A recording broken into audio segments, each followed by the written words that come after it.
പെൺമക്കളെ ഏറെ സ്നേഹിക്കുന്ന അച്ഛന്മാരെ സംബന്ധിച്ച് ഏറെ വേദന ഉളവാക്കുന്നൊരു വാർത്തയാണ് ഇടുക്കി ചെറുതോണിയിൽ നിന്നും കേട്ടത്.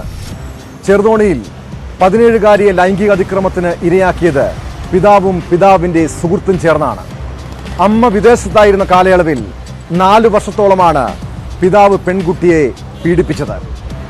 പെൺകുട്ടിയുടെ പരാതിയുടെ അടിസ്ഥാനത്തിൽ പിതാവിനെയും സുഹൃത്തിനെയും പോലീസ് അറസ്റ്റ് ചെയ്തു.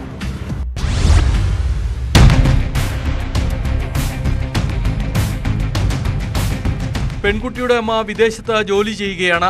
കുട്ടി പിതാവിനോടൊപ്പമായിരുന്നു താമസം. 6ാം ക്ലാസ്സിൽ പഠിക്കുമ്പോൾ മുതൽ പിതാവ് നിരന്തരം പീഡിപ്പിക്കാൻ ശ്രമം നടത്തിയിരുന്നതായി പെൺകുട്ടി പോലീസിന് മൊഴി നൽകിയിട്ടുണ്ട്. പിതാവ് സുഹൃത്തുമായി വീട്ടിലെത്തുകയും തുടർന്ന് ഇരുവരും മദ്യപിക്കുകയും പതിവായിരുന്നു. മദ്യപിച്ച ശേഷം സുഹൃത്തും പെൺകുട്ടിയോട് ലൈംഗിക അതിക്രമം നടത്തിയിരുന്നതായി പോലീസ് പറഞ്ഞു. ഇരുവരുടെയും പീഡനം സഹിക്കാൻ കഴിയാതെ വന്നതോടെ പെൺകുട്ടി അമ്മയെ വിവരം അറിയിച്ചു.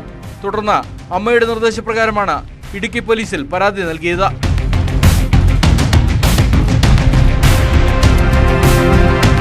മൊഴി രേഖപ്പെടുത്തിയ ശേഷം പെൺകുട്ടിയെ പുനരധിവാസ കേന്ദ്രത്തിലേക്ക് മാറ്റി. പോക്സോ നിയമപ്രകാരമാണ് പിതാവിനെയും ഇയാളുടെ സുഹൃത്തിനെയും അറസ്റ്റ് ചെയ്തത്. കോടതിയിൽ ഹാജരാക്കിയ പ്രതികളെ റിമാൻഡ് ചെയ്തു.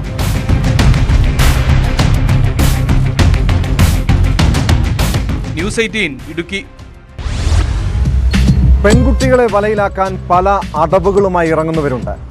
മലപ്പുറം കൊണ്ടോട്ടി സ്വദേശി സുലൈമാൻ കോഴിക്കോട് ബീച്ച് കാണിക്കാമെന്ന് പ്രലോഭിച്ച് 3 കുട്ടികളെ കൂട്ടിക്കൊണ്ടുപോയി.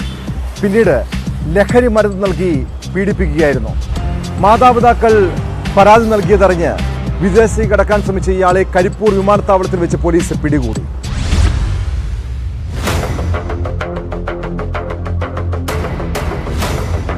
പ്രായപൂർത്തിയാകാത്ത 3 കുട്ടികളെ കോഴിക്കോട് ബീച്ച് കാണിക്കാമെന്ന് പറഞ്ഞ് പ്രലോഭിപ്പിച്ചു കൊണ്ടുപോയി ലഹരി നൽകി പീഡിപ്പിച്ചെന്നാണ് കേസ്.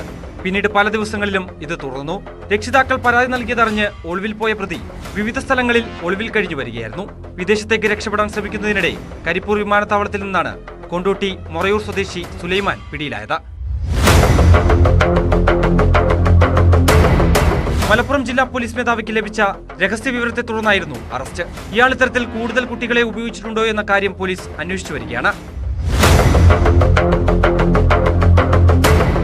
ന്യൂസ് 18 മലപ്പുറം.